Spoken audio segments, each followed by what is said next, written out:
Kenzie, it is after midnight and therefore Wednesday. And I'm making this video in the middle of the night because I've about decided that the life of a graduate student really doesn't allow for other time to make videos. So I'm making it now. First, I just want to say that I really like the fact that you and I just sort of sit down in front of YouTube and film videos and don't edit them and sort of what would seem like rambling off the top of our heads, but I think it's fun and I think it's always somewhat fresh, and yeah, I enjoy it.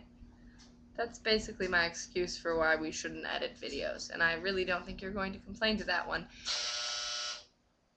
My laundry's done. Anyway, this week's topic, as posed by you, or this video's topic as posed by you, is knitting. I can knit. It is physically possible for me to knit. And I have this kind of scarf-like thing that I've been doing and working on and messing around with, and there's like a basic stitch and then the whatever, and now I can make stripes now. I don't know. It's like my practice stitching, knitting, whatever. I don't knit nearly as much as you, though I do have vague plans that maybe I should make a baby blanket for my cousin who's having a baby, but the likelihood of that happening is basically zero, because I'm in grad school and I don't have time to knit. It's just not the thing that I do. I like it and I know how to do it, and I hope that someday in my life I do it more, but right now I pretty much only do it on road trips when I'm sitting there for many hours doing nothing, and reading has gotten boring and talking has gotten boring, which is to say I think I knitted a grand total of like 7 lines when I drove to New Mexico with Clay in June. So that's what I have to say about knitting. For you, tomorrow though, which you're going to have a lot of time to think about this considering I'm making this video at midnight, I pose to you the question, what is your favorite classic novel?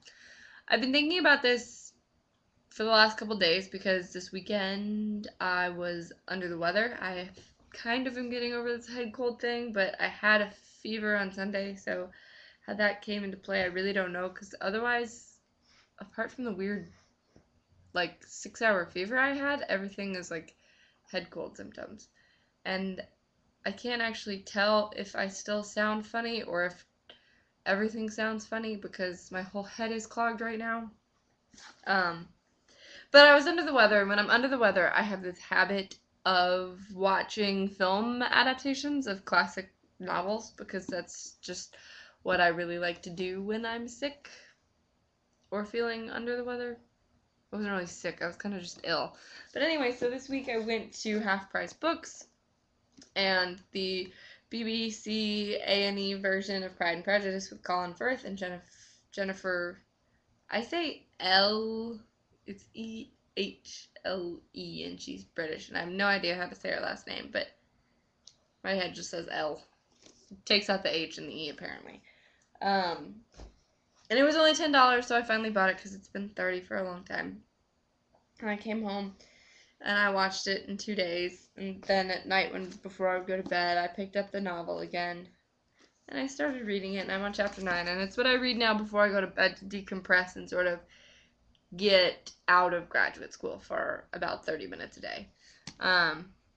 But this is probably my favorite classic, and that's sort of cliched, being that I'm female. For some reason, a lot of people think it's cliche to be female and like Pride and Prejudice. But Pride and Prejudice was really the first classic that I ever sort of my own volition sat down and read. And I actually sat down and, you know, at the end of these Barnes & Noble classics, there are end notes that are helpful for context. And I read every single end note, and I had a dictionary, and I would look stuff up in the dictionary, and I think I read it when I was like 11 or 10 maybe. I don't know. I was really young. And then I remember reading it again when I was in high school, and then again a couple times in high school, and then a few times in college. And this is my first time picking it up in graduate school, which isn't surprising because I've only been in grad school for 4 weeks. But this is really sort of my end-all be-all classic novel. I go back to it a lot. And actually, one of the reasons I really love Barnes & Noble Classic versions of books is because their spines don't ever show the break. Like, if they don't show the breaks in the spines. I don't know why, but they don't. So that's my question to you. What is your favorite sort of go-to classic novel? So I'll see you on Thursday, and you will see me on Friday.